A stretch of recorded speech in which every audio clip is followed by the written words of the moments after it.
Hello, everyone, and welcome to episode 246 of the Classic Elite Podcast. My name is Scott. I've got Dustin with me. Dustin, what is going on, man? I've had a rough couple of weeks. Okay, I guess we're going to duel it out. Who's had it worse? There's actually some stuff that's really got me real depressed right now that I can't talk about publicly, which is not like family sickness or anything, but some crazy stressful stuff. So, but please share. What are you allowed to talk about that's been getting you down? You probably win. I just have a bunch of crap happening at work. Just dumb stuff. Mine's work related. I wish I could call it dumb. But on the bright side, even though we didn't get to record last week, my big golf tournament that I've been talking about all year with you, I don't think I've mentioned it much on the podcast, but it costs a few $100s to enter. There's a big auction after teams are decided. So there's this captains, you sign up to be a captain if you want to, and then there's an auction based on teams, and some people will get together and bet and buy the rights to certain teams that they think will perform well. All right. So anyways, it cost me a few $100s because I had to invest in my own team and pay entry fees and all that stuff. We finished second overall. I played incredible down the stretch. I finished birdie, which is like amazing. And then, and this was on Sunday, the 2-day tournament finished strong. So we finished second, ended up getting a few $100s over what I put in. So it was a good bet and it was a lot of fun. So I certainly have that to hang my hat on over the last couple of weeks. It was, dude, it felt so good to play well. Like with money on the line, it felt awesome. So, yeah, I mean, fun stuff. You got any fun things we wanted to talk about before we get to video games, since we're a video game podcast? I am one step closer to getting some good Halloween decorations going. Oh, hell yeah. It is that time. I've started thinking, what am I going to do for Halloween for the channel this year? I've really got the fever. It's cool. Sweet. Hey, we got Frequency Kenneth over here saying 2468. Who do we like? Classically. Thanks, Kenneth. Good to see you, man. I was watching 30 Rock and wanted to work in an REM Kenneth joke. Because Tracy Jordan walks up to the page Kenneth and says, "What's the frequency, Kenneth?" Someone gave me that. I forget who, but I got that CD for my birthday in 7th grade. It's one of the first CDs I owned. What's that REM album? Something of Monster? Yeah. Something Monsters in the title of it. I forget. Speaking of things I forgot last week, Cosmic Comic is the blue cart NES game that I remember at the rental store that I could not think of, that I kept wanting to say Comic Zone. Okay. Is this ringing a bell for you? Captain Comic? I said Cosmic. Captain Comic, yeah. I thought I was going crazy, but no. Captain Comic, unlicensed NES game. It's got a goofy dude on the front. And also, again, before we get to video games and all that stuff, my brother was in town the weekend before, after we recorded the last episode, and he brought a bunch of vinyls that he found for $1 at his record store in Cincinnati. Sweet. And I couldn't believe he had Genesis Invisible Touch as one of them. Ooh, couldn't believe how good that sounded. Like Land of Confusion, I thought, this is going to sound terrible. It's old, I've got nice equipment, but it's analog. It's going to be worn. No, it sounded incredible. No one had played this record before. Dude. Doobie awesome. Brothers' Greatest Hits. He also had an Alice in Chains demo that came out in 2016 of a live performance they did in Seattle in 1990. Okay. And the only song I recognized was Man in a Box, but unbelievable how good they sounded. Just in like a live amphitheater.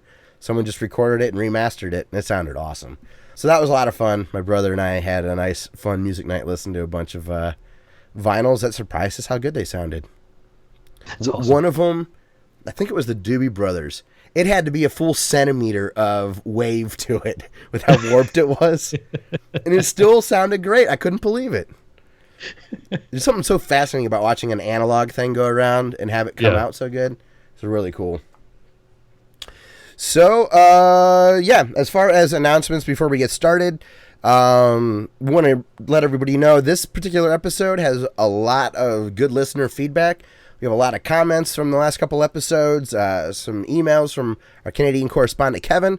So we will get to all of that good stuff here in a little bit, but I wanted to highlight that because the end of the episode is going to be really, really good. Also, I want to thank people that have been using our Amazon affiliate links.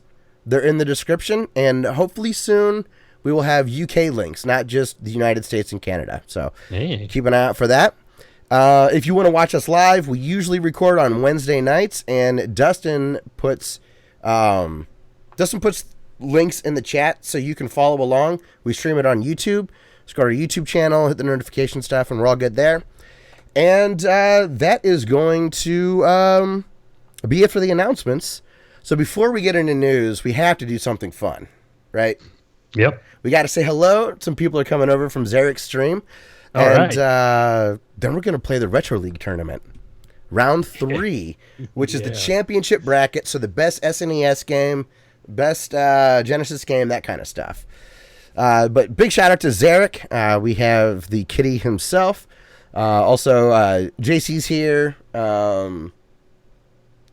Chitalik? Sure. Chitalik? Yasha Kitten. So anybody coming over from Zarek's stream, thank you very, very much.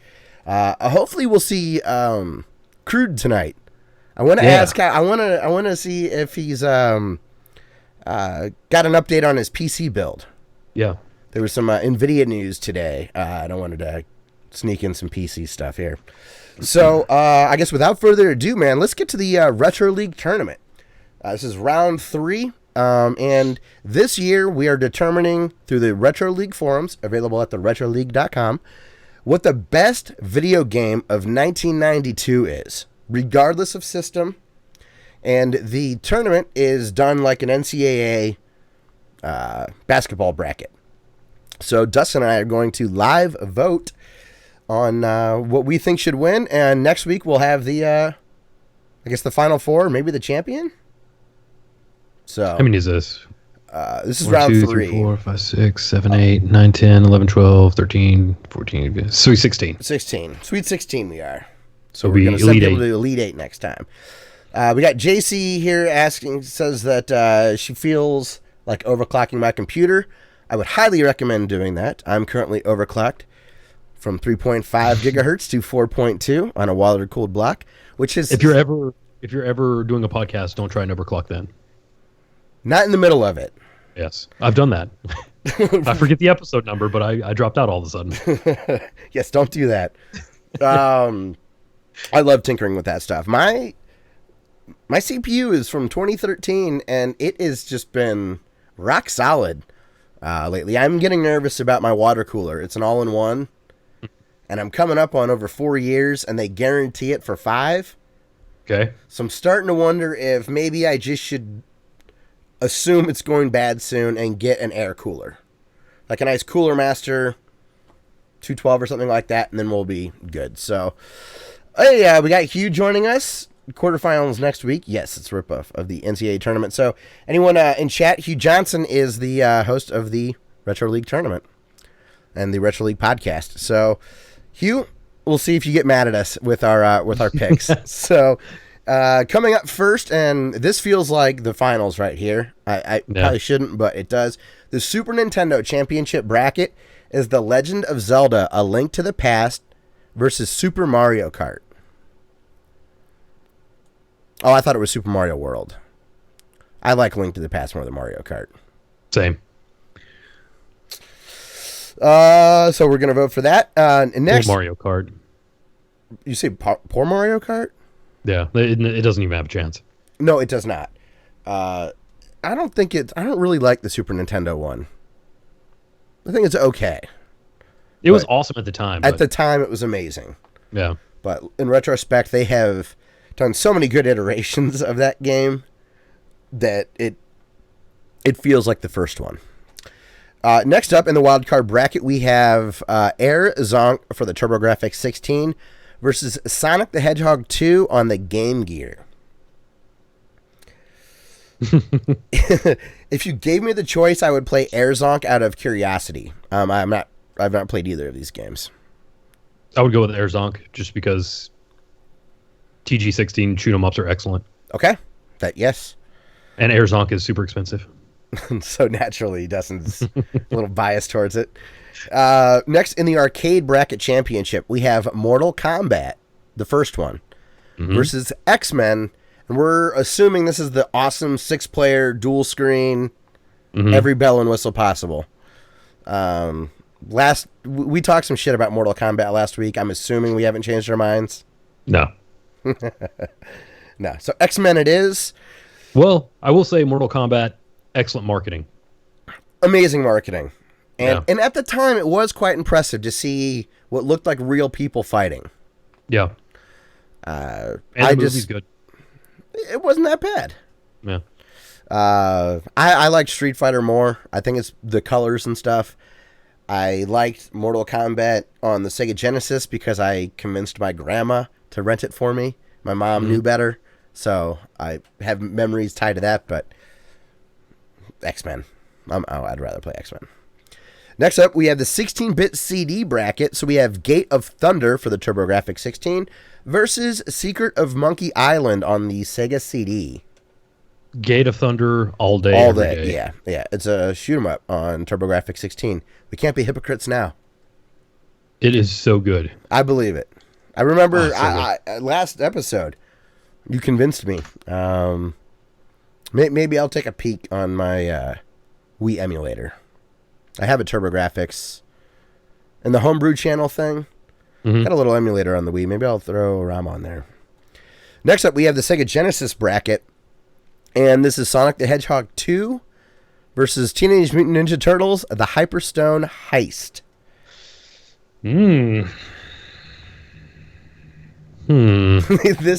This actually is a bit tough for me. I'm not...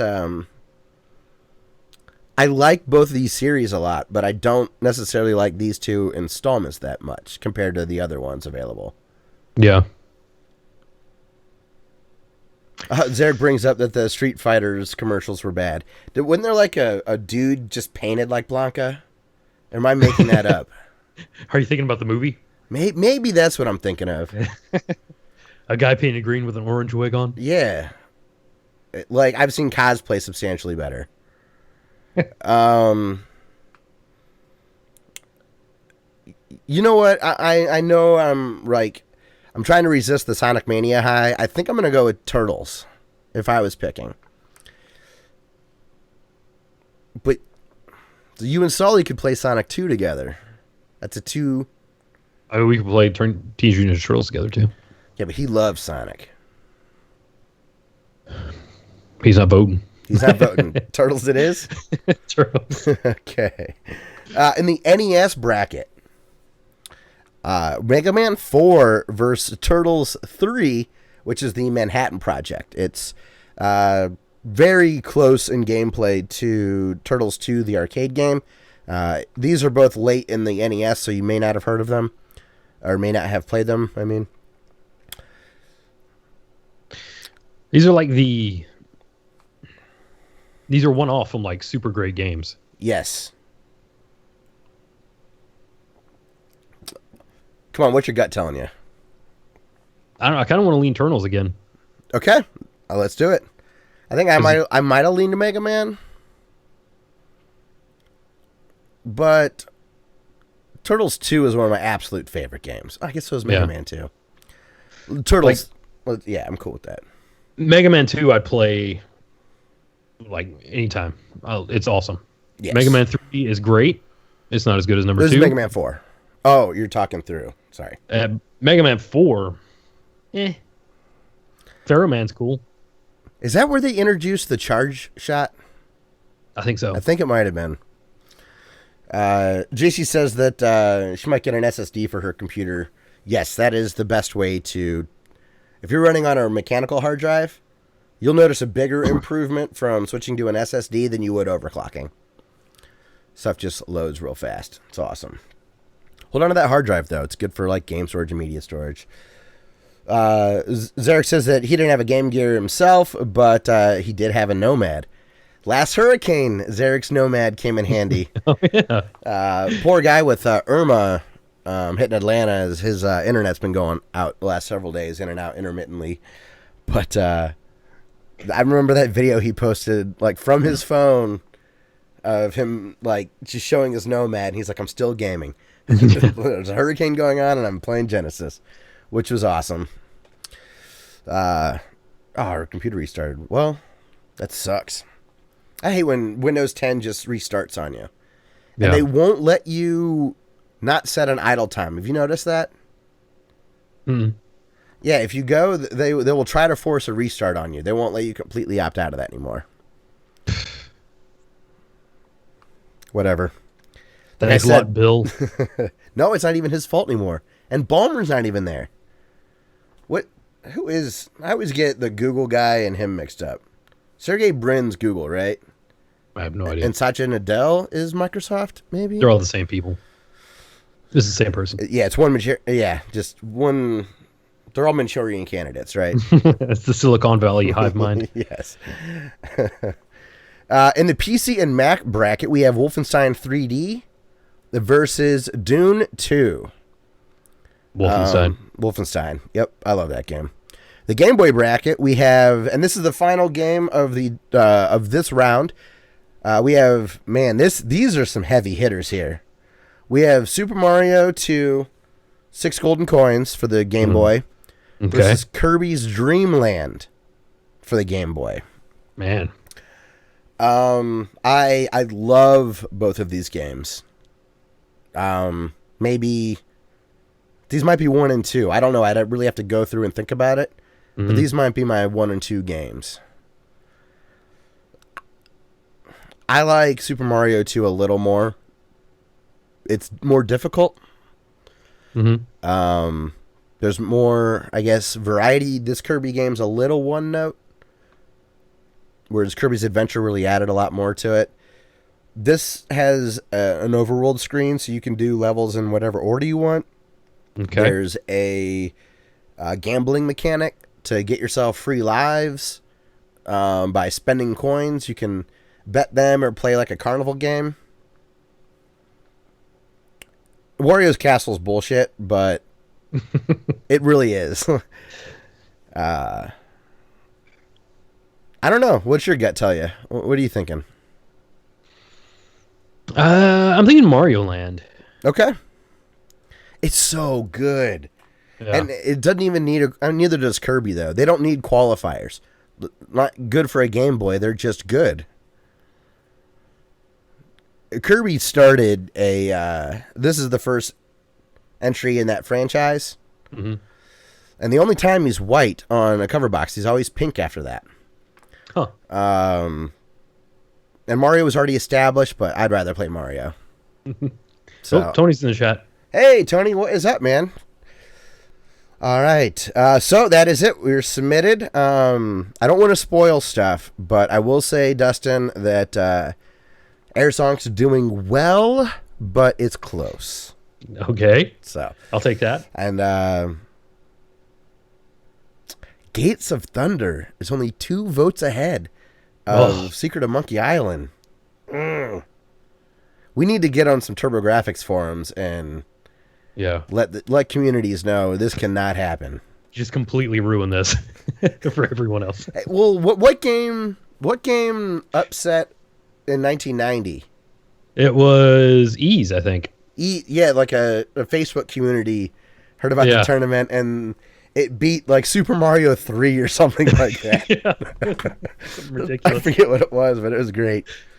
So if you'd like to participate in the tournament and help their forums pick, you don't even need to be a forum member. You can go vote on the tournament. It's at theretroleague.com. It's very easy to find if you're listening to this and the tournament's still live. And link is in the chat. Yeah, and you have a week. So, yes. And also, again, shout out to Hugh. Thanks for joining the chat, man. Yeah. So, all right, man. Let's get into almost news. So, this is real quick. In 30 seconds, I'm going to want you to describe Castlevania Chronicles to our good buddy Kevin. All right. And he's already purchased the game. Okay. So you're not selling him on the game. You're just letting him know what to expect. Okay.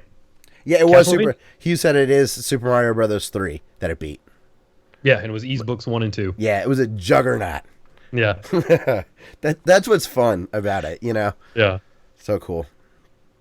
Okay, so All right. Castlevania Chronicles. Kevin. Go. All right. Castlevania Chronicles is a PlayStation 1 release that is a port of the X68000, 86,000, X, and then some numbers, version of Castlevania that came out in Japan only. It has the original version, and it has a remade version. Both are really hard. It's a really good game. The soundtrack is excellent. If I recommend everyone look up Thrashered in the Cave remix. There you go. So now, would you like to play this for $10? Oh yeah. Okay, Kevin, you made a wise purchase. Oh yeah. I think it was a flash sale, but I think this is $10 normal. I want to say he paid like $3 for it or something. Totally worth it. It's like, well, it's Castlevania in its heyday. It's gonna be worth $3. Yeah, it was $19, $19.99 when it came out on its initial release. It was like a budget. Oh, nice. Okay. Yeah, cool. But now it's more expensive. It's like $60 or something. Of course. Okay, so and then here's the last thing right before news.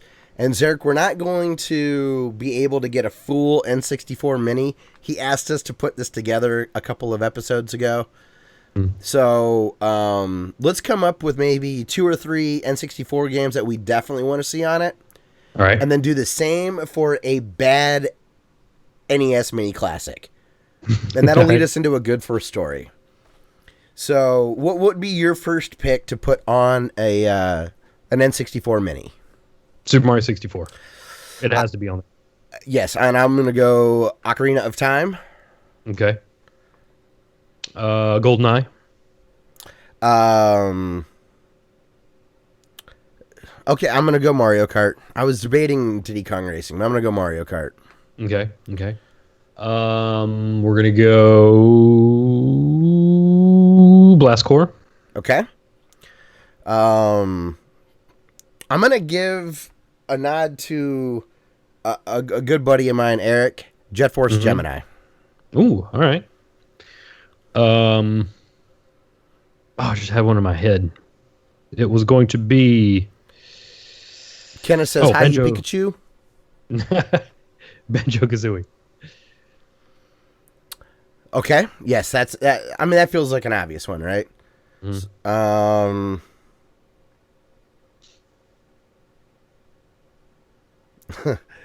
It's not a well-liked game, but I always loved Daytona USA.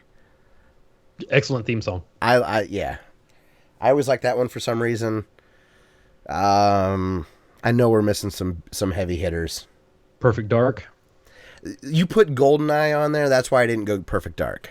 Ooh. Well, I think Perfect Dark's a better game, actually. I'm going to go back and switch that around. Okay. Because it's ours. I think the popular pick has got to be 007. Or not 007, GoldenEye. 007 is the one that I like better because I'm a psychopath, I guess.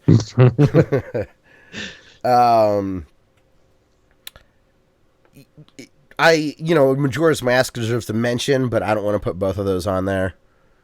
There wasn't Castlevania.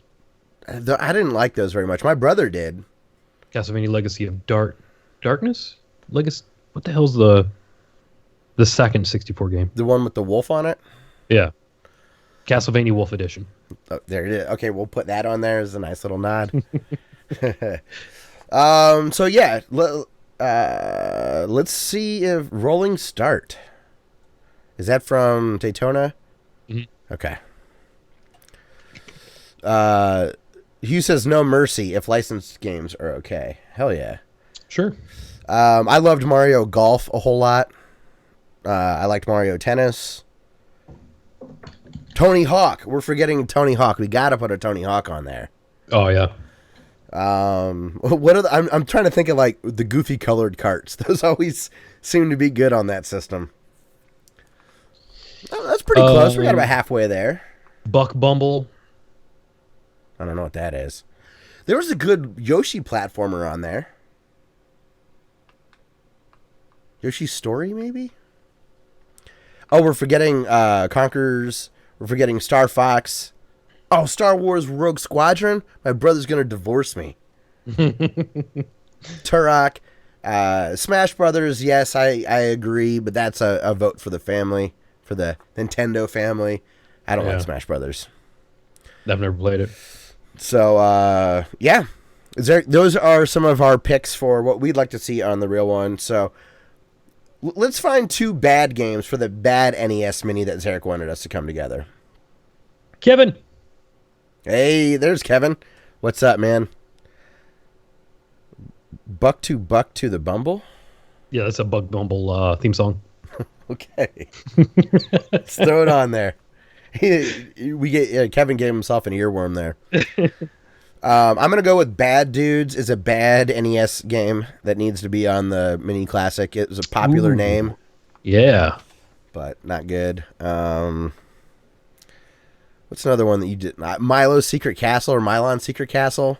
Mm-hmm. I think that needs great music. Impossibly confusing. Fester's Quest. Fester's Quest is another good one.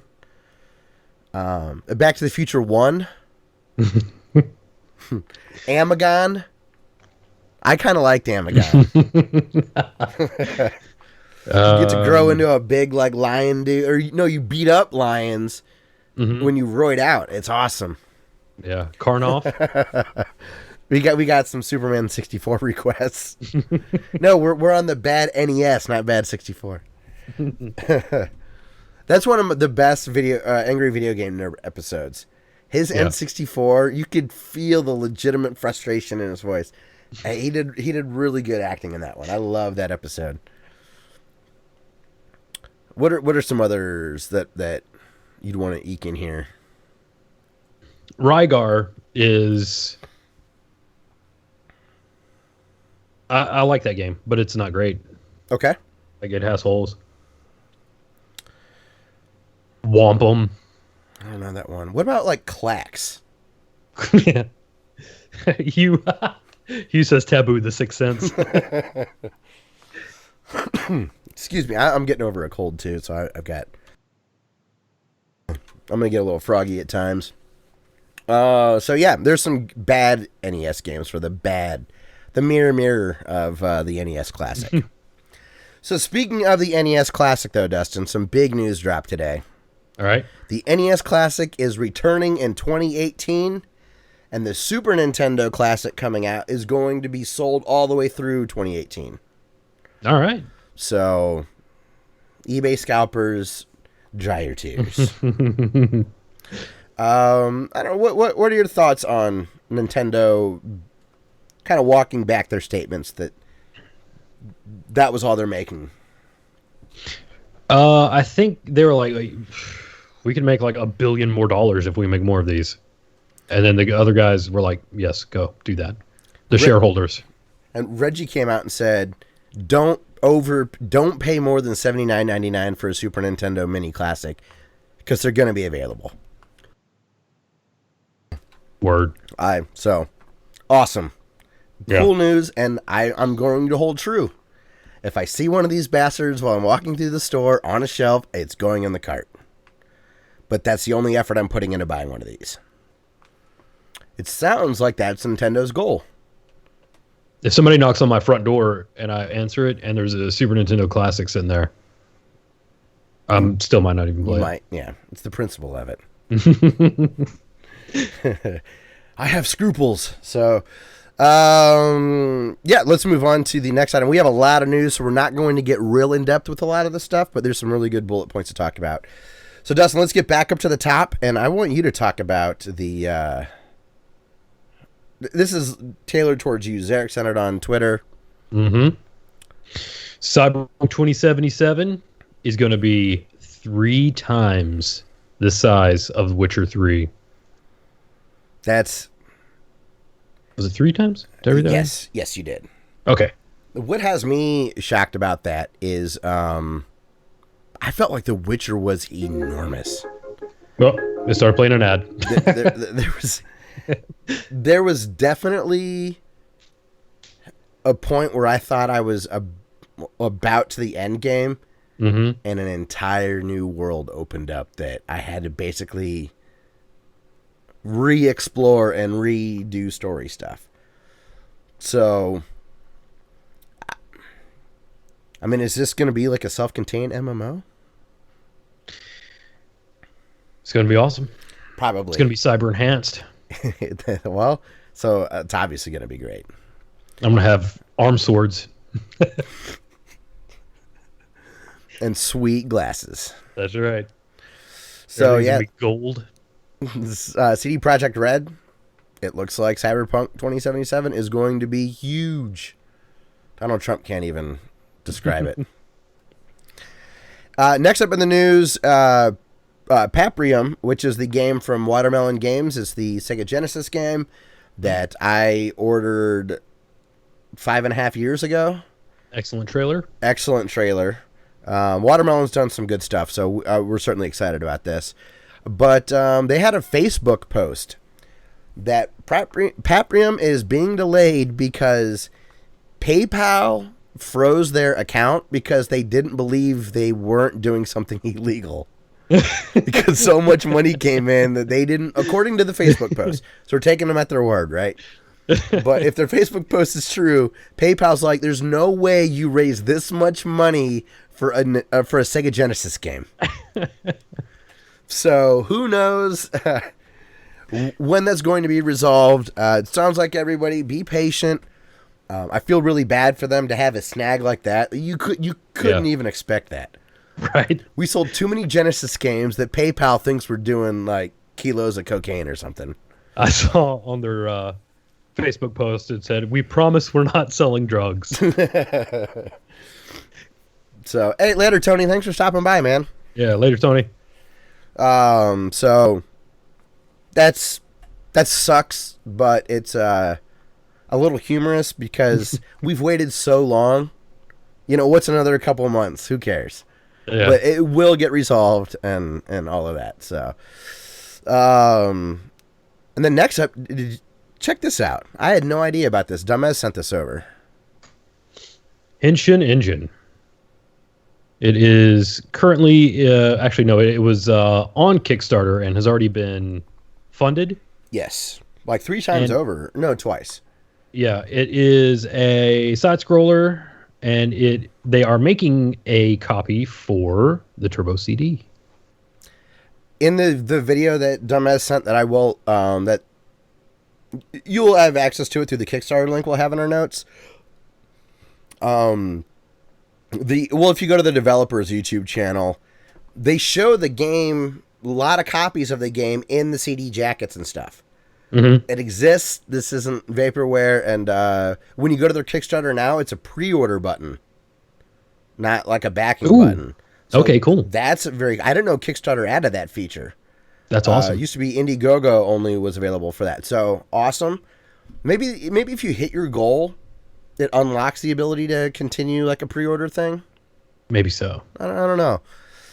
But yeah, it's a side scroller for the PC Engine, TurboGrafx 16 CD. Mm-hmm. So I backed it. So did you really? Yeah. Oh hell yeah! So dust off those Turbo Duos and get yourselves ready. That's right. It's shipping pretty soon, I think.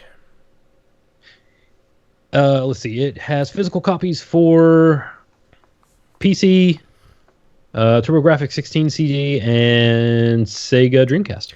So have you talked about this before? I may have mentioned it in passing. Okay. It didn't even ring a bell. I think. But maybe not. I don't know. I'm also I can't remember what we talk about from episode to episode. Even though I do like the notes, I'm looking at too many things. This is why I miss half your awesome jokes. And I'm not being patronizing. Dustin cracks me up when I'm editing. You're like Jack Donaghy in 30 Rock. Like Alec Baldwin's character. He throws in some one-liners that if you're not paying attention will go over your head, but are deep cut funny. Right before we started recording, Nintendo Direct's thing ended. Mm-hmm. And Wolfenstein 2 and Doom are coming to the Nintendo Switch. Bravo, Nintendo. Well done. Very, very good. So Nintendo is using the PlayStation and Microsoft strategy of really filling out their library initially with independent games. Mm-hmm. And then if you remember, look at how these big developers that were really leery about the console transition and everything was a remaster of a previous game, and they were just slowly leaking out remasters to see if these consoles were going to take off or not. Mm-hmm. Looks like Nintendo's starting to entice people to put the effort into getting their toe wet, you know? Let's do a port here, see how it goes, and if it sells well. Man, Doom was so badass. If you have a Switch and you haven't played Doom, be excited. Yeah. It's really fun. That HD Rumble, you'll be able to shake your gun and know how many bullets are in the magazine. Dude, yes. It will probably have a shite frame rate, and the textures will be bad. But it'll be better than nothing. Everything that made the game good will be bad. There is the potential for that. Or if you have one of the switches that are prone to bending, oh man, yeah. It'll bend the second you put the card in. It's just gonna know. It's like get in a moon mode or whatever. So be excited. Doom and Wolfenstein are coming to the Switch, and hopefully they sell well. So more good ports keep coming to the Switch. Yeah. Hope the Switch sells a bunch of units. So next up, Dustin, I was gonna have you cover this, but this is big, and I'm not going to get real in depth because it was tough to follow. But the craziest thing in EVE Online happened like a day and a half ago. All right.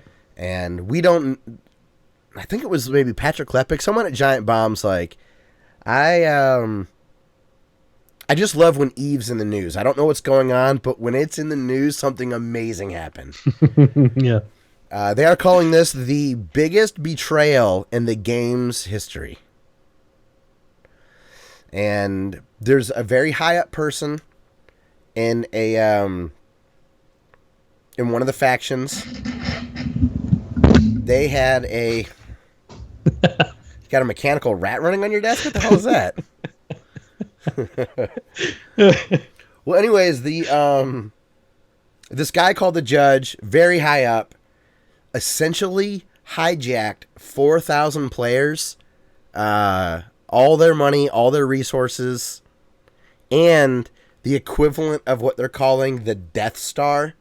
So the biggest weapon in the game. He also stole that, sold it to their biggest enemies.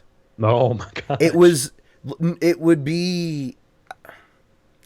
I don't even know. I can't even think of a good analog, but just straight Benedict Arnold, like unbelievable.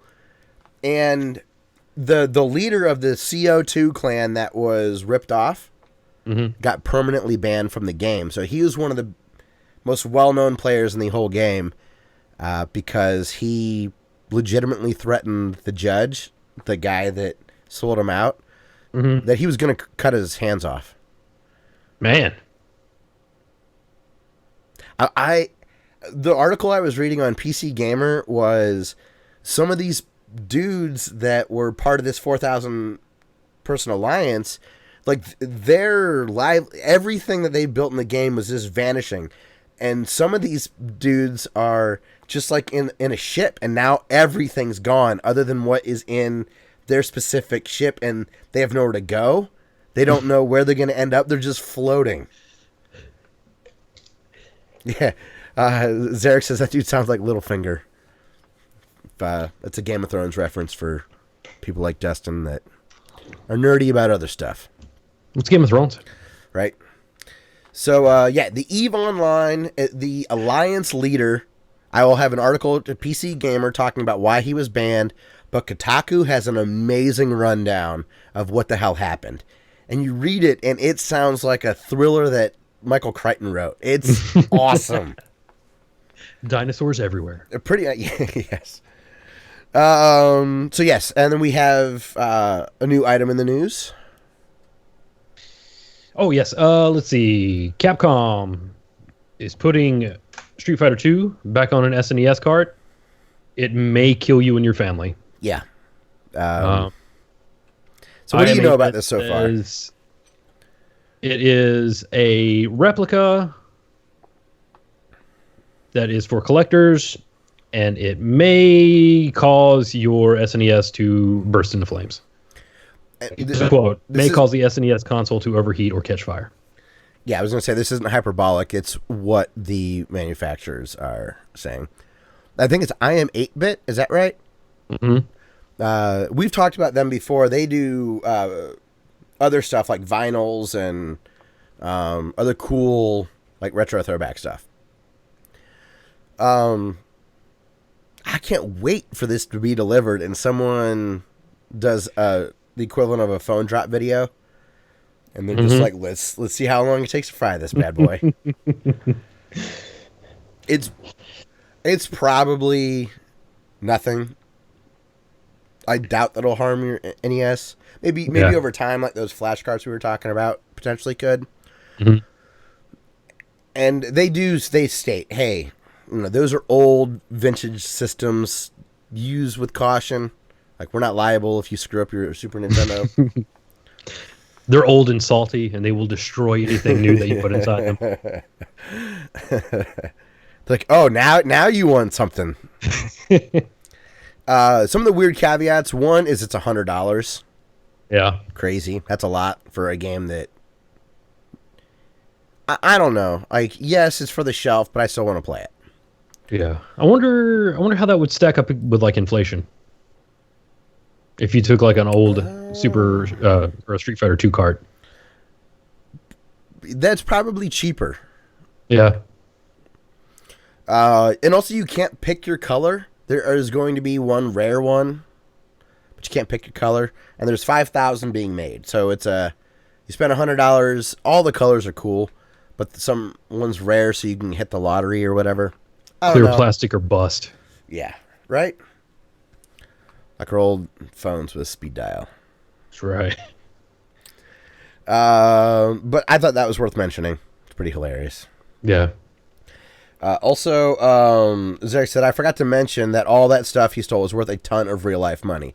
Yes, the amount of ISKs he stole was unbelievable. He could probably legitimately build a mansion in Iceland for it.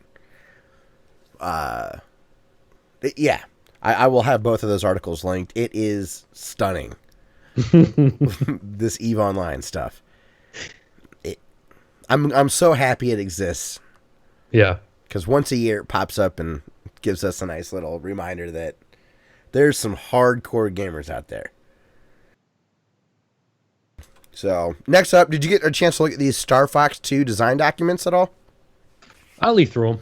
They look like a lot like the stuff that was eventually in 64. Yes. I think it's kind of neat to get to look back at initial ideas and what they turned into. The hand-sketched cart that has been prevalent in all the articles, I thought was really beautiful and intricate, as well as ambitious for the capabilities of the Super Nintendo. And that's cool. It's going to get people that get that SNES Classic, just for Star Fox 2, to have the nice accompanying reel manual with it. Yeah. Not physical, but it's all there. So, very cool stuff. We already talked about that. Oh, Dustin, you gotta tell people how cool Tom Happ is. Freaking cool. Because Axiom Verge is coming to the Switch eShop early after a retail delay. He put a poll up either on Twitter or something, but he asked his fans, hey, it turns out that physical copy is getting released. Would you rather the digital copy come out the same day, or would you like it early? And he just said the people have spoken. And Axiom Verge is going to come out on the 9th instead of the 17th, I think. So, Tom Happ's awesome. He made an incredible game all by himself. I would have written the tweet like this. You ask for it. It's Tom happening. Damn. Boom. Can you really pun your own name in third person, or is that the douchiest pun you can make? I think that's the pinnacle of puns, right? Like that's peak pun. I think you got to hope someone else comes up with it. See, now he can use it. Yeah. Like if Zarek comes in, you can. Yes, absolutely. But if you sit there and think about Dustin puns and tell people how great you are, I don't know, man. Slippery slope. Tom, it is Tom happening would be awesome. Maybe we can get a retweet. We can bust that out later. Ooh, yeah. Say something to him. So I love how you view the world through the lens of puns, and it's amazing. my pun colored glasses. Yeah. Yes. So we have two more things left in the news. One annoying thing and one really cool thing that I'm not hearing anybody talk about. So, have you heard about the latest PewDiePie shitstorm he's created? Oh yeah. Okay.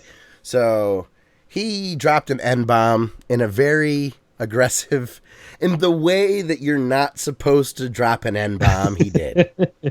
Right? Right.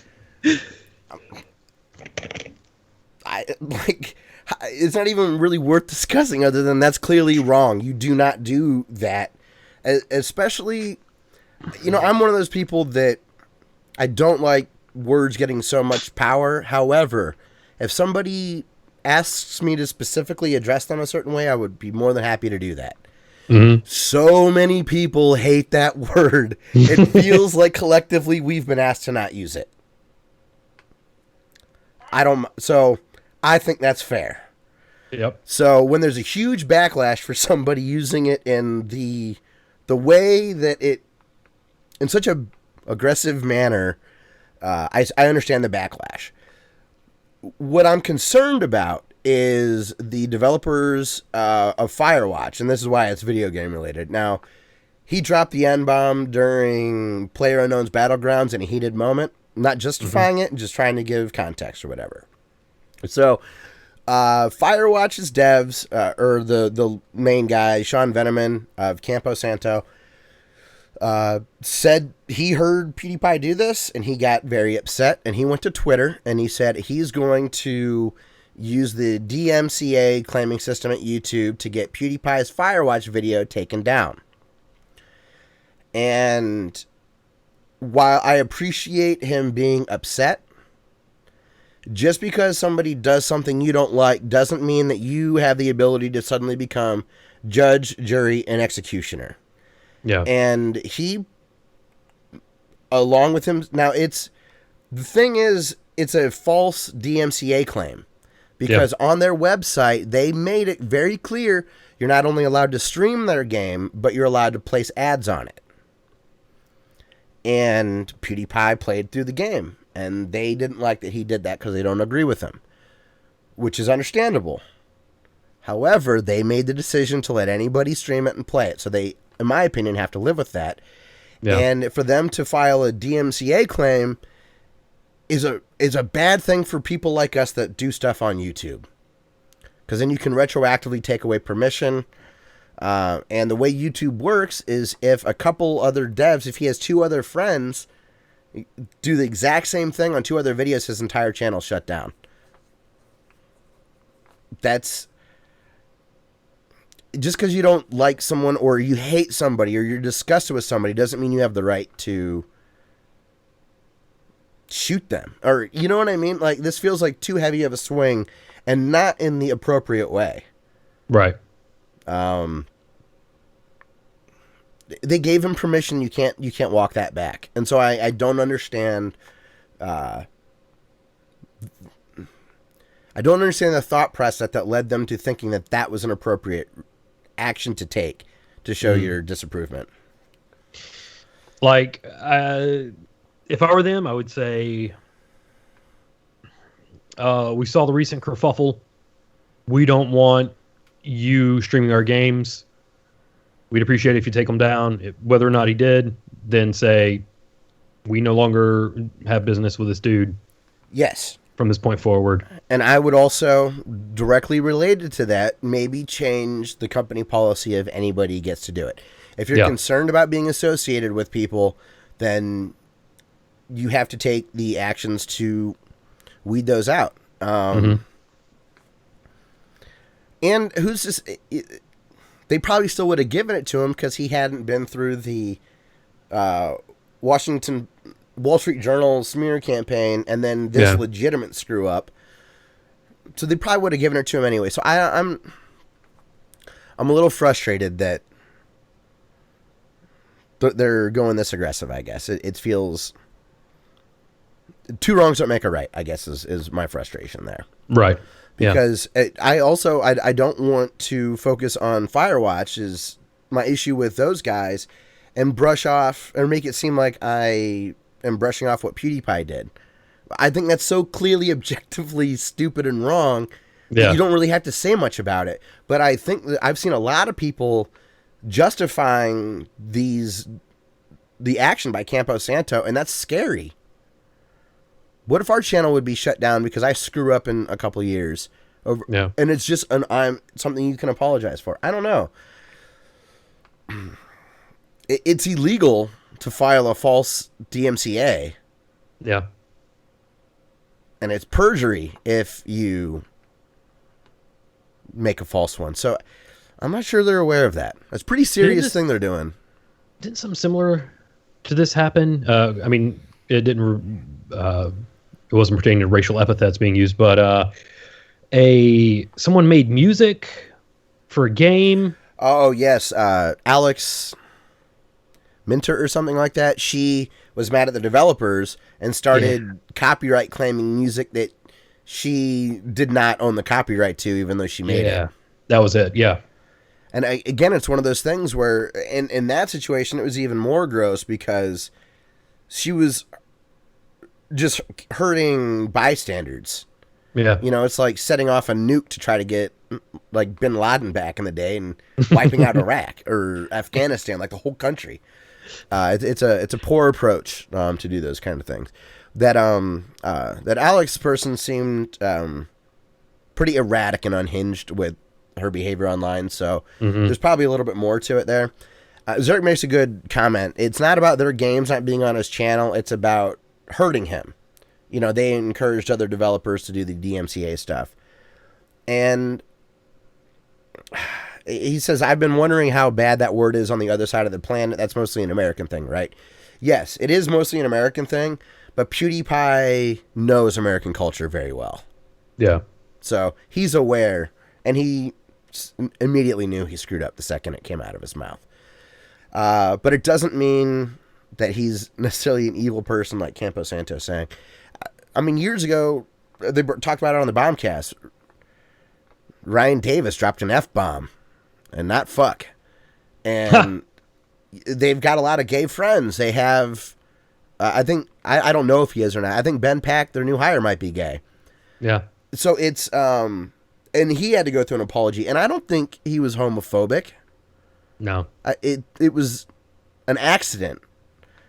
He couldn't explain it. You could tell Ryan Davis felt really bad.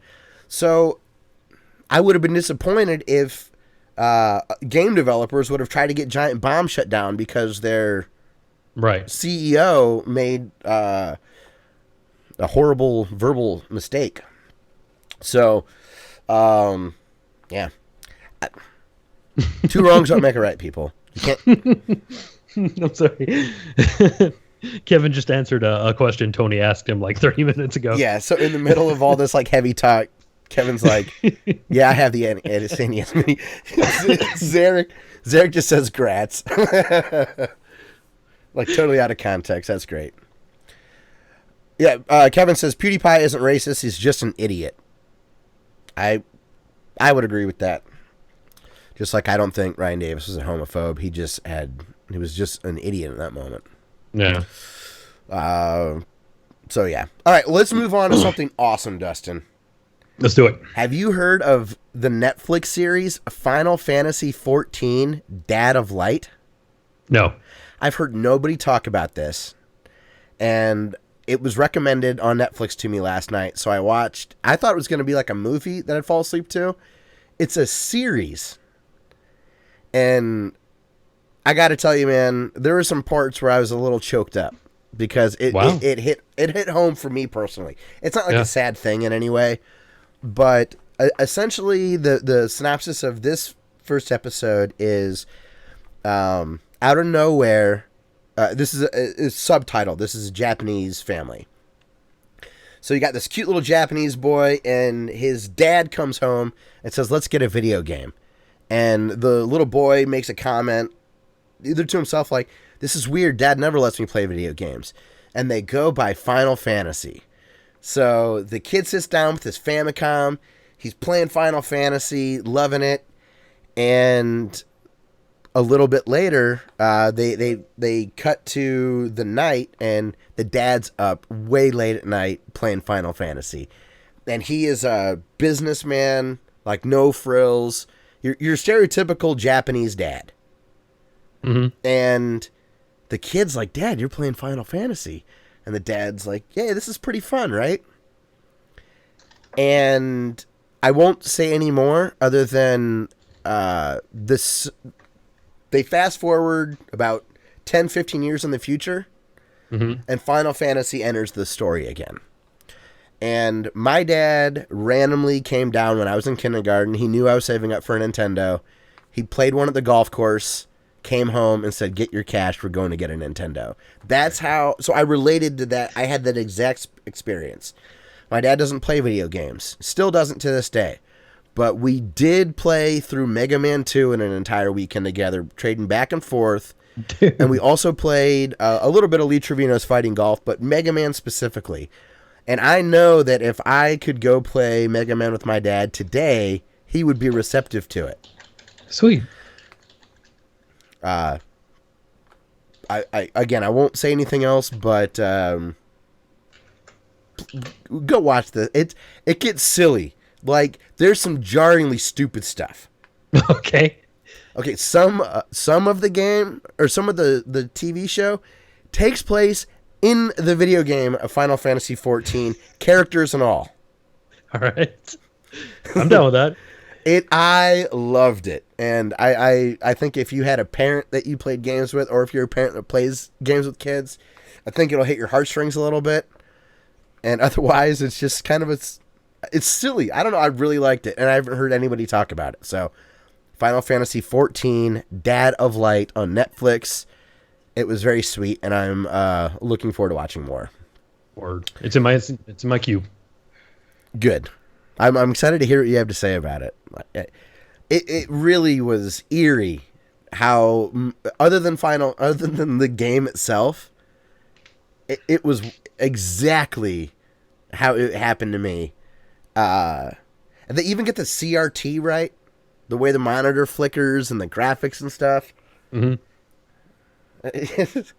It's silly, but watch it. I can't wait to see more. So all right, well, that's it for the news, Dustin. We got through it. Hey, we are on schedule. We have a half hour left of the show. Well, all right. Half hour till we reach our target. we may. We may go over, but it is time now to talk about our YouTube channel of the week. Channel of the week. Week. Oh, okay, also, this has... before you start, I watched the Indigo Gaming stuff, the Chrono Trigger. Oh, yeah. Damn. Yeah, right? Really, really good. And I watched the Chrono Cross one. I'm never going to play that game. I just wanted to keep watching his stuff. Yeah. Okay. All right. Sorry. So who do we have this week? It has nothing to do with the video games. It's Rob Scallon. He plays heavy metal on the banjo and the ukulele. I think you showed me him before. Mm-hmm. He played yeah. Shovel. I'm going to throw one in the chat. My favorite one is he played Slayer's Reign of Blood on a banjo, and it's amazing. Rob Scallon. And I keep wanting to say Scanlon, not just because of cloth map Drew Scanlon. I had a friend in middle school. Her name was Melissa Scanlon. Mm-hmm. And there's been other Scanlons. So to see Scallon is weird for me. This is great, man.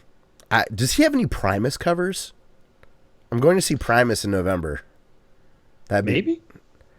I don't know. Primus just feels right for a banjo cover. Yeah. Doesn't it? Totally.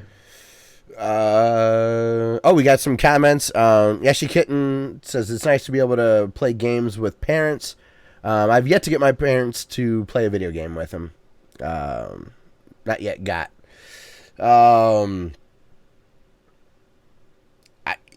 Just bring something over. You can go light, you know.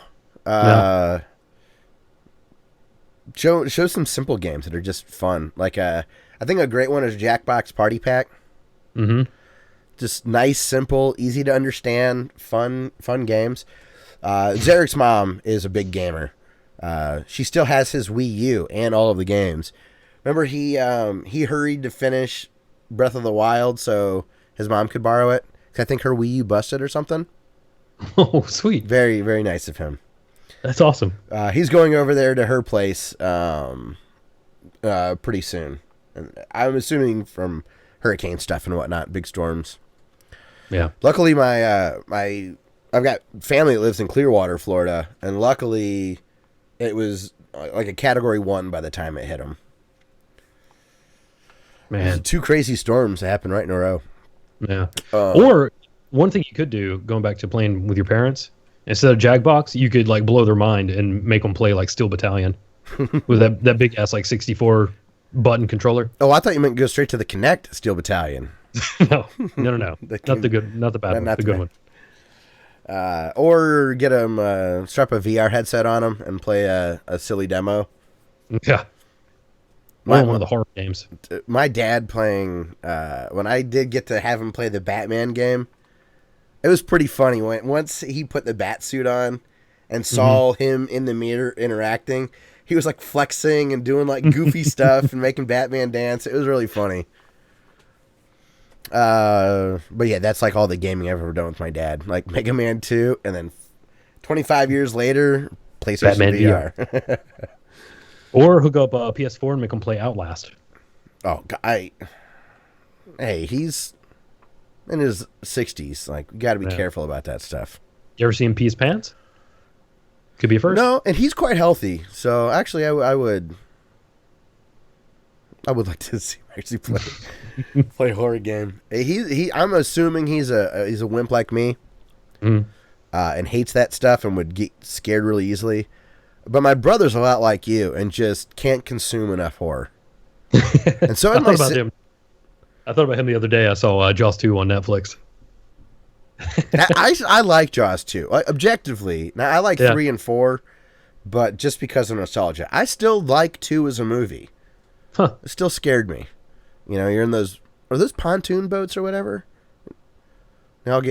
So, my brother... Every time anybody sees Jaws, there's hundreds of people out there that are like, "Oh, Mark the Shark."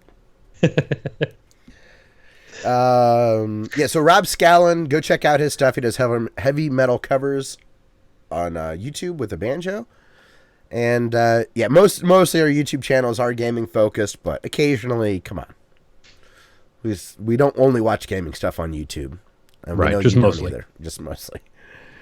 I also like some political stuff on YouTube. You can get a really good mix of people that you like with different opinions. It's very nice.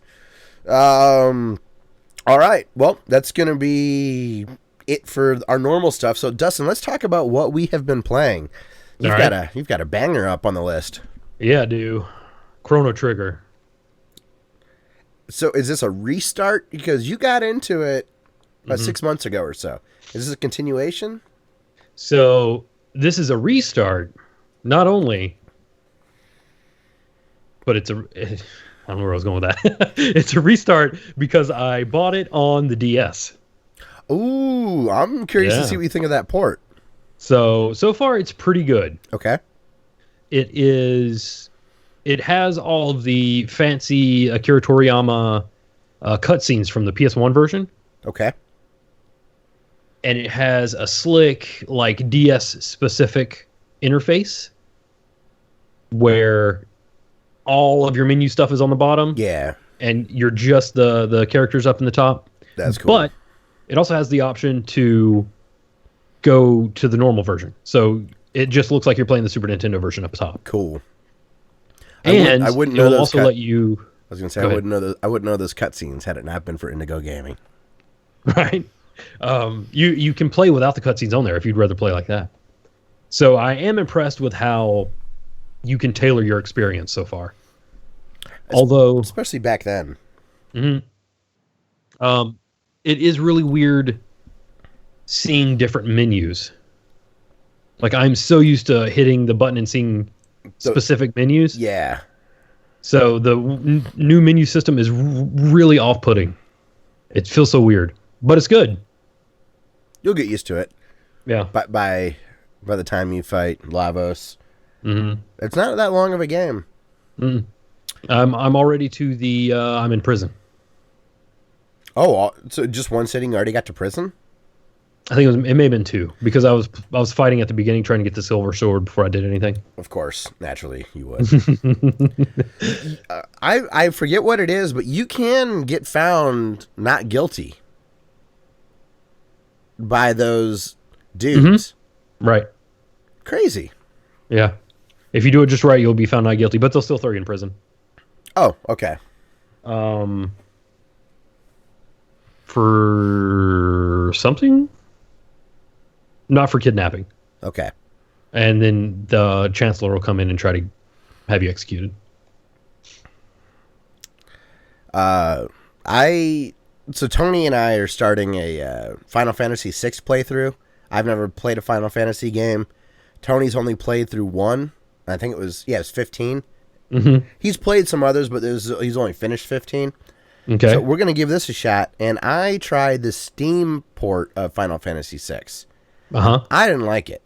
The text was weird. There was only the native quick save function. There wasn't a save state option, or I missed it if there was. I bought a legit copy of the game on Steam directly from somebody. Screw it, I'm pirating the original one and throwing it on my Wii, and I'm going to use some goddamn save states. Word. I'm not messing around with any of this. I'm gonna use an FAQ, and I'm gonna play the SNES version.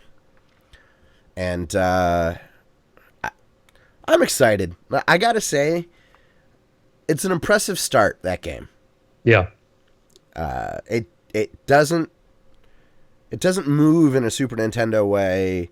So I'll be curious to see what the ROM does. The only thing that felt up-resed, though, was the text seemed fixed and easier to read. All the other graphics looked 16-bit to me. Yeah. But it's confusing how it starts, and it's really the way the 3 mechs are walking in the beginning when there's 2 guards and a prisoner. When they're walking away from you and the way the clouds are going, it's really ominous and creepy. It's a really good... It's a good start. I'm into it. So that opening music is amazing. It was so funny because as I'm listening, I'm like, I have heard this song so many times in YouTube videos underlaid, and I didn't know what it was from, but I'd heard it. And I'm doing some fighting, and I got my first da da da da da da da. Yeah. I was like, yeah, all right. So Final Fantasy VI has been fun. So as far as the DS port, do you think you're gonna play all the way through now that you're hooked again? Yeah. Awesome. Game is so good. It's just it's fun to listen to too, like not just play through. Now, do you keep the stock names in Chrono Trigger? Mm-hmm. Because watching Ryan Davis and Patrick Klepek play through Chrono Trigger on Giant Bomb. They named they were just joking around and named Chrono Brono, just like ha ha ha. Well, they kept changing only the first letter of everybody's name, and it just worked. You got Brog, you got Bobo, you got Byla, you got Barley. Like, it just kept hitting, which made it really funny. Every time a new character would come up, they'd be like, I guess we're rolling with the B. So I have adopted that. And when I change, I like to change just to the letter B, as it makes me laugh. Yeah. That's great. Like, and when Bobo hit, like, they just were crying laughing. Because it's like 10 hours into the game, you get Robo, and changing it to Bobo, they're like, I can't believe this keeps working. You got good old Brog. So, cool. Anything else other than to the port that you wanted to mention, or? You mentioned a UK link, and I was reminded I actually picked this up for $11. It's the SNES Complete Manual. It's from the guys who do the retro magazine from the UK. Oh yeah. It's super thick, like highly produced, like Yes. awesome retro games magazines. But, oh man, I feel like I think Hugh might have been involved in that, or knows the guys. Carl, our buddy Carl might have been involved with them. I know what you're talking about. Retro Gaming Monthly or something. Yeah. So, can you show some of the, like, is it just text, or are there pictures in that SNES guide? There are some pretty cool pictures. Here's their top 4. See if I can do this. All right, we got A Link to the Past. We got Super Mario World, Street Fighter 2, and Super Mario World. Yeah, what did I say? I'm only seeing 3. What's the 4th one? Oh, way up top. I can't see that. 3. Oh, okay. What's in the gray? It is... Oh, crap. I closed it. This is great radio. Great radio. Okay, Super Mario Kart. Oh, okay. Boo. Yeah. Getting Gross. lazy. So, how long did that take to get to? Is it retailed from the UK? Yeah.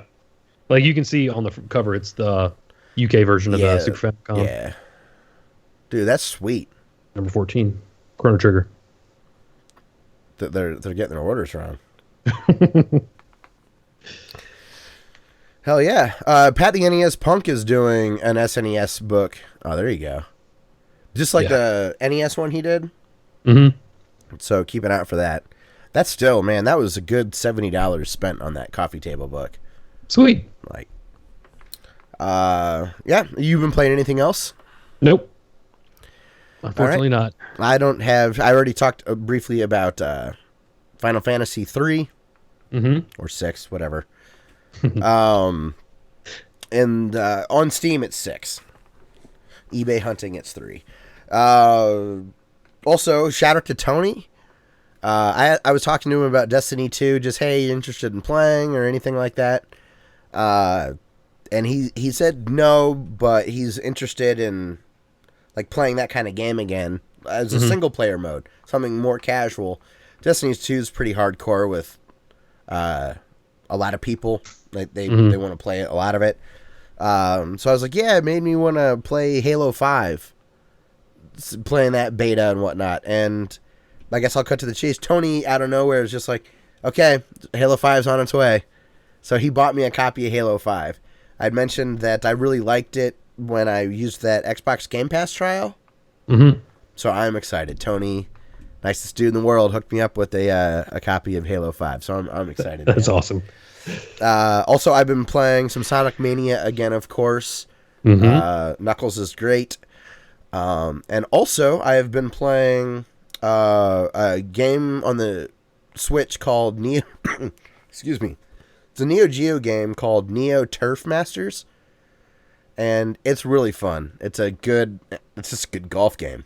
Yeah. The only quirk is they made it easy to get to the like operator options to set credits and stuff, but they didn't add like a non-arcade mode. So you have to still coin up and use credits and stuff like that. Which the default settings are the arcade setting, which was annoying because I'd have to recoin every time I didn't get a birdie on a hole. Yeah. But you can change all that and get in the settings, and it's fine. And you can remap the buttons, which is great. Cool. I didn't like the default button layout, so it's good. It's not a perfect port, but it's a great game. It's really fun. It's the first Neo Geo game that I've played on the Switch, and it was worth $8, I think. We got a review code, but I wouldn't be disappointed at $8 for that. You did not mute yourself. Sorry. I clicked my mouse and it did not work. I was like, oh, man. Vomited all over the internet. Sorry about that, guys. And then also we got another code for just to talk about. It's called Light Spear. Okay. I watched videos of this when it came out on other platforms, and what, you can't get over your... Sorry. You got to make fart noises now, too, on top of your terrible burp I'm not trying to linger on? I was trying to move past it, but it got me. It got you. Sorry. So, you're a dude that is throwing a single spear. So think of like...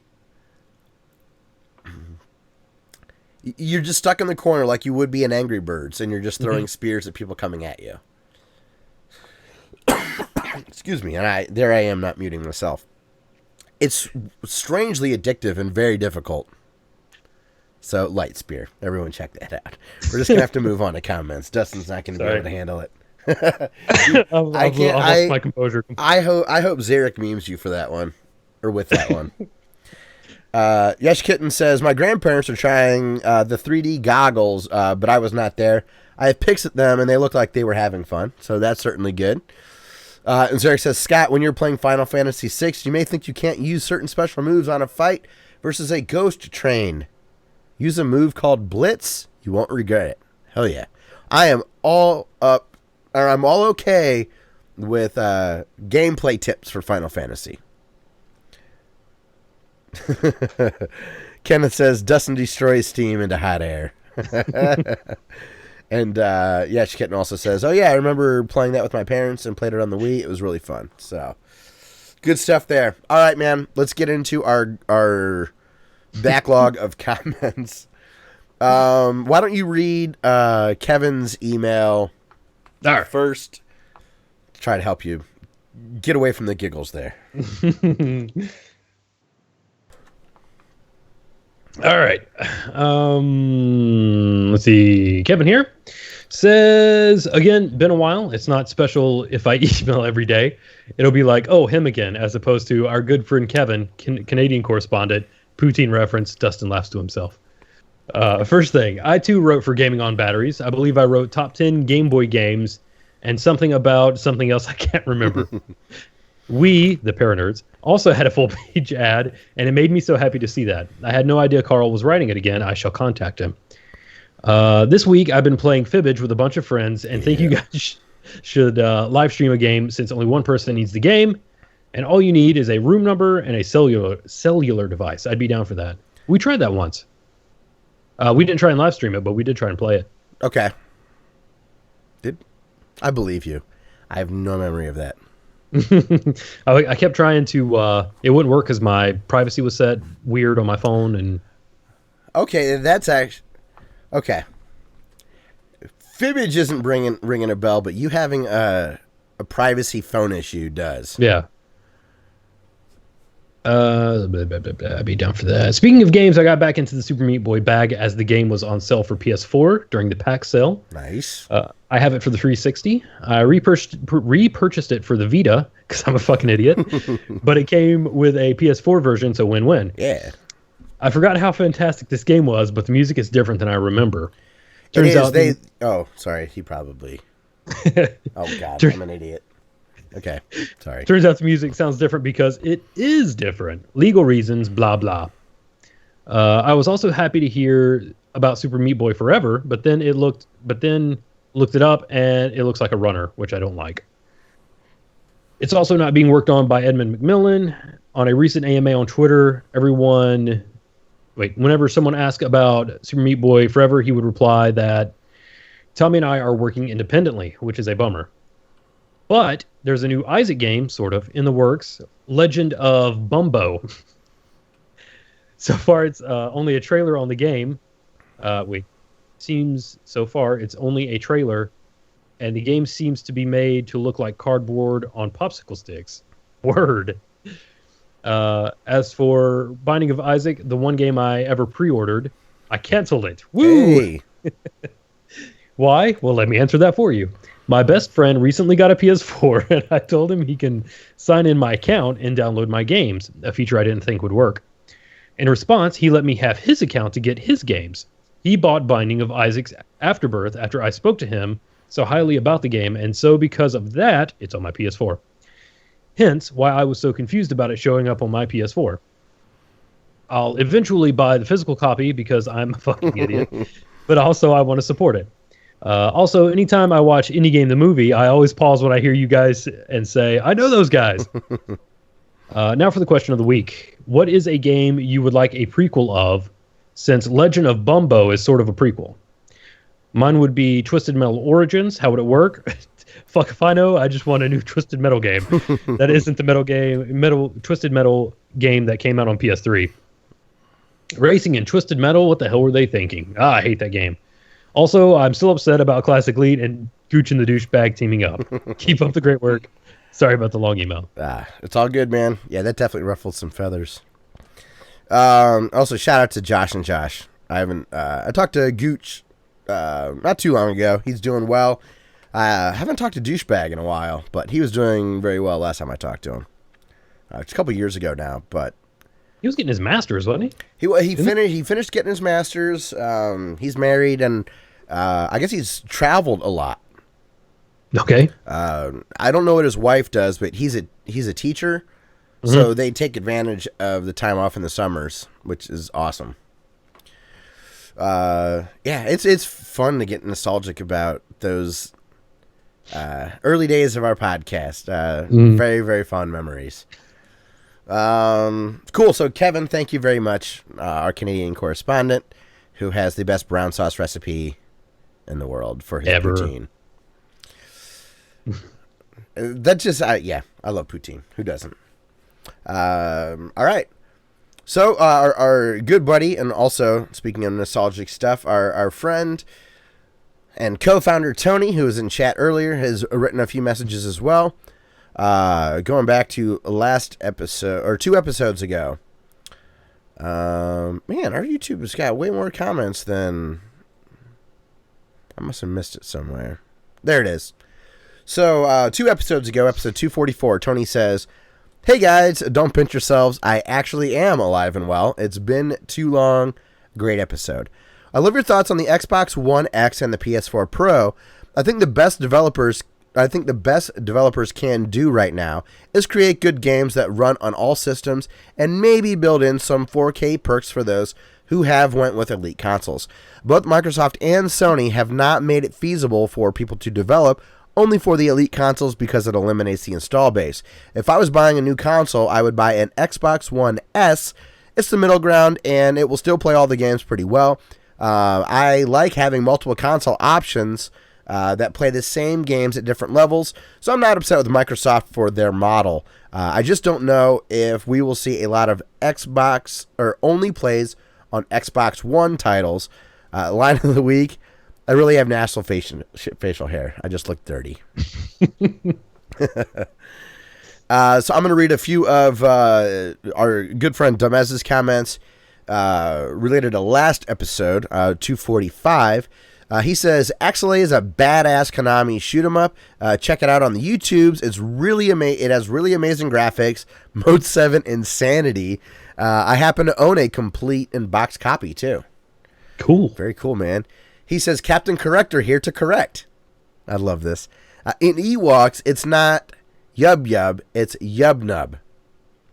Which I know. And I didn't go back and listen, but I must have said Yub Yub. I know it's Nub. We both did. So, you don't know my life, Demez. Zarek says, you're both wrong. It's actually like annoying sounds. Shut up, shut up, shut up, shut up. He also, Dumbass is back. He says, Captain Corrector back again to help you guys. He says, I often hear Americans say, no, this isn't related to anything we've said. I think this is just an irk for him. Okay. I often hear Americans say badminton, but that is not right. It is not mitten. It's not a bad mitten. It's a bad mint on. Don't forget the N. Minton. Minton. Badminton. That sounds too British. Badminton. No, people are going to make fun of if you say it like that. Badminton. Yeah. You know another one that's weird? I'd like to say sherbet, even though there isn't another R before the last T. It's sherbet. Sherbet. How do you say it? There's not a second R? No. What in the hell? This is Mandela like effect stuff. Yeah. When did they drop the R from sherbet? Rainbow sherbet, right? Chat, help us out. Like, I love sherbet. Shit tastes good, but yeah, it's fantastic. It's sherbet. So, how do you say it up there in Canada, Temez? Let us know. He also says, I ordered limited run games N++ for PS4. I don't know if that is correct. I'm not familiar with this game. He says, I don't have a PS4 yet, but I eventually will. So he's being preemptive. He's like one of the people that bought Breath of the Wild knowing eventually they'd get the Switch, so they sold more Breath of the Wilds than Switches at launch. Is your mind's being blown right now? I can't believe it's not sherbet. Right? I also can't believe it's not butter. But that's besides the point. That is what? Yeah, right? So I'm just accepting I say sherbet. Yeah. I'm sorry. That's what you get for burping. I have to I have to wreck your life for that. Yeah, call me Campo Santo, you know. DMCA. I shall destroy you because I didn't like that. So okay, that's good stuff from our buddy Damez. Thanks as always, man. Okay, so we got some stuff from Zarek, and then Dustin's falling apart. We got like 5 minutes to go, man, and we're on time. Sherbet. Sherbet. No. I know. I cannot say sherbet or whatever. Sherbet. Nothing. Like sherbet, I could adjust to better than sherbet. Yeah. Sherbet. Like sorbet. Sherbet, I'm not going to pronounce it like that. I couldn't think of a good Dustin pun to come back. Sorry. We need Zarek to guest host on that kind of stuff. So yeah. Would you like to go through the sherbet rabbit hole while I read Zarek's comment, or are you going to pull it together? I'm going to leave it. I'm just going to let my life lay in tiny pieces around my feet. If we don't have an episode next week, you'll know why. You'll at least have a good conversation starter for the next week. Yeah. Oh, man. Okay, so Zarek says, that meme I made had a few Easter eggs in it. Did you not hear me to ask you to start reading Zarek's comment? I didn't. I'm sorry. I didn't. I couldn't tell if you were joking around or not. I'm sorry. I got it. Okay, so Zarek says, that meme I made has a few Easter eggs in it. There are only 2, but I had a lot more planned. I got halfway through the second one and told myself, what the fuck am I doing? This is just a meme. It's not a work of art. Anyway, there's a photo on the wall of Rondo of Blood. The other one is that the player's name on the Desert Bus screenshot is Dustin. Oh. You most likely have to zoom in to see the name. I toyed around with the idea of making the name Scott. People may be reading too much into that Switch VR line of code. I would be shocked if Nintendo didn't at least try it as a VR screen. They most likely scrapped the idea but left the code. That's my guess. Yeah, or maybe this will be like a development methodology moving forward. Yeah. So the next system will be able to support it already because it's part of the base of the platform, like the way Xbox and PS4 are x86 architectures. Maybe. I don't know. Did you guys forget Nintendo is getting its own theme park in Universal Studios? I did. I watched a bundle of those game movie mashup edits. I really like the Rocky Punch-Out one as well. That one's really good. I've seen that one before. The Contra Predator one really got me, though. Scott asked if Dustin has ever done any absurd syncing stuff. I have. I synced Dark Side of the Moon to The Wizard of Oz, Angry Video Game Nerd, episode 43. He did a great job with it. Tons of stuff synced up perfectly, even when there weren't lyrics. A clock popped up at the moment the clock started tolling the hour. A plane flies by as you hear a random plane in the background, so it wasn't just lyrically synced. Do you guys remember the Street Fighter II The World Warrior commercial? It's worth a Google search if you don't. I do not. Is that the commercial the chat was referencing earlier? Mm-hmm. I think Zurich said he tweeted it to us. Okay. Oh, like just now. Mm-hmm. Or okay. Yeah, just now. I was like, God, I don't remember that. Good deal. So I will get Tony's comment too, and then I'll get his first one, you get a second one, and then we'll call it a show. All right. Comment 1. Hey guys, I'm on a streak of listening again, 2 weeks in a row. Thanks, dude. This is another great episode. Dustin, first things first, have you seen the new It movie? I do not watch horror, but I used to, and that was one of my favorites. Did you watch it? I saw it this Saturday. Did you like it? It was very good. Yeah, it was good. I hear really good things about it. I'm excited to watch it. I watched so many horror movies. I saw all the scares coming, but there were a lot of good jumps in the theater. Good. Okay. They didn't pull any punches as far as the kids being in danger. Okay. And most importantly, the kids in that movie were fantastic. Awesome. They were fantastic. They have to be. Yeah. That's a whole... Like, every one of those kids has the brightest future in Hollywood. Sweet. It's actually pretty cool. One of the kids in it is one of the kids from Stranger Things. I figured. So. It makes sense. And if it wasn't the case, I'm like, oh, they should have gotten... Oh, yeah, I don't even want to know who it is. So, cool. Glad you liked it. He says, I may go see the new one, but would love your review first. He says, my thoughts on Rogue One. I liked the movie. I read Lost Stars recently, a Star Wars book written by a best-selling author.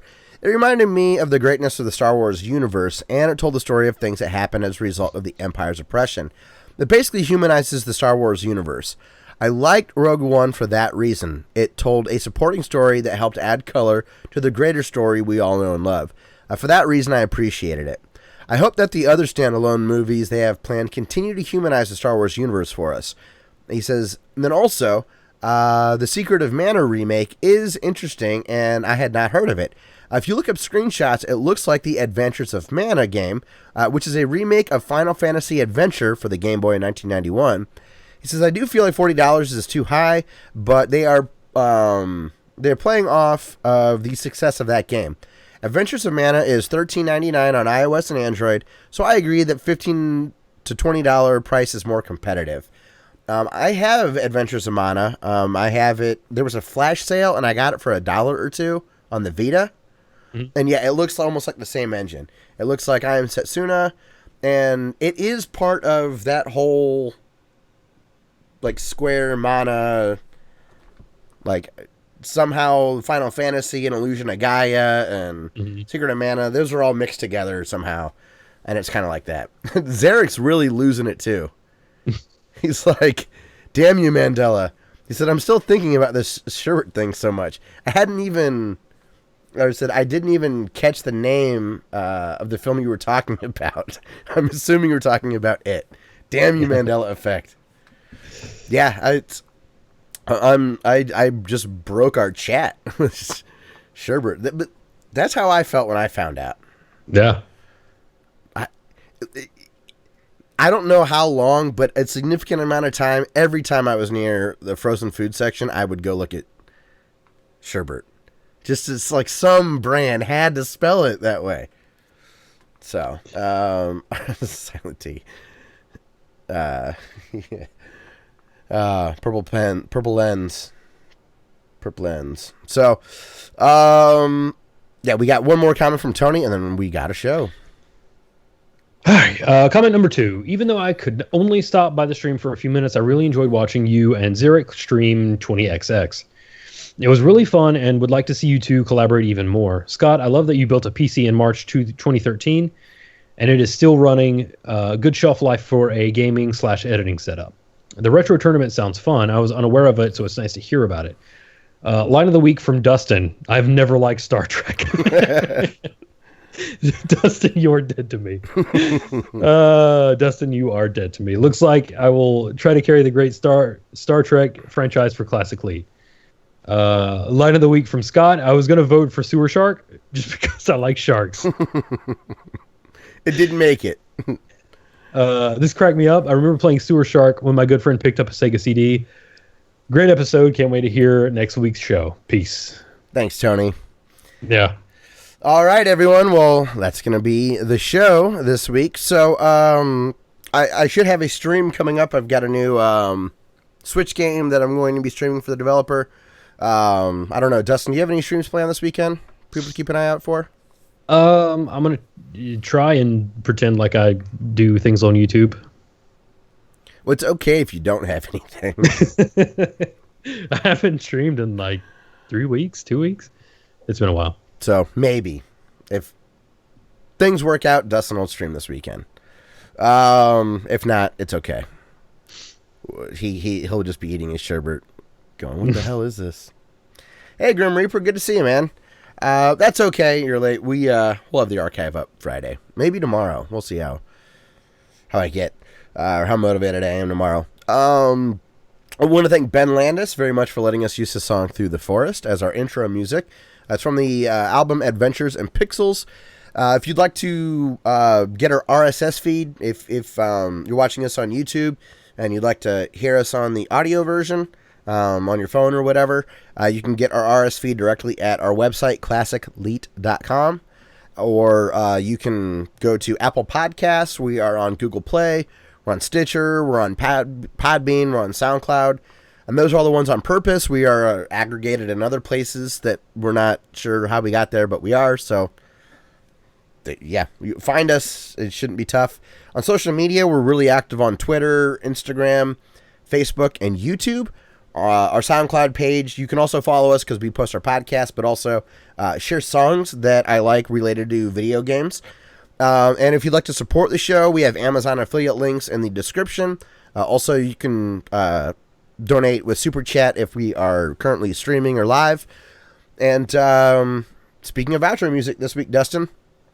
Oh, we have one comment. Dustin, Zarek says, "Dustin, you should blow your wife's mind at the grocery store and show her that they spell the name wrong. Pretend you don't know." That'd be a good troll. Oh, man. Like, Kim, they spelled sherbet wrong. Revelatons of ice cream. It says Chrome froze everything. Hopefully our stream's going okay. It says it's okay. But yeah, so speaking of SoundCloud and sharing music, this week for music, Dustin, I went with something that is really 80s ass music. It's kind of synth wavy, and right. if the square waves that are used to make the melody, if you would turn that into saxophone instead of the chiptune melody, it'd be right the end credits of Snatcher. Hey. So, I think you'll really enjoy this song. It is, of course, from Chiptunes Equals Win. I wasn't kidding. I'm going to milk that album for a long time. It's volume 6. I am getting close. I've got about 3 more songs I really want to highlight from the album, and then I'll be back to some newer stuff like Payne Purdue, who is somebody I really like. I've played their songs before. They got a new album coming out Friday, so I'm excited to see see all of that. So this week's song is by Trash 80. The song is called Divided Skies. It's 80 as hell, and you will all love it, I guarantee it. So everyone, thank you very much for listening to episode 246 of the Classic Elite Podcast, and we'll see you next week for episode 247. Boosh. All right, to save editing, I am going to shut the stream down, but Grim Reaper, Purple Lens, Kenneth, good to see you guys. Yasha Kitten, JC, it was great to see everybody. Tony, Kevin, of course, and we cannot forget our good friend Hugh Johnson over at theretroleague.com. Everybody have a good night, and we will see you later. Bye guys.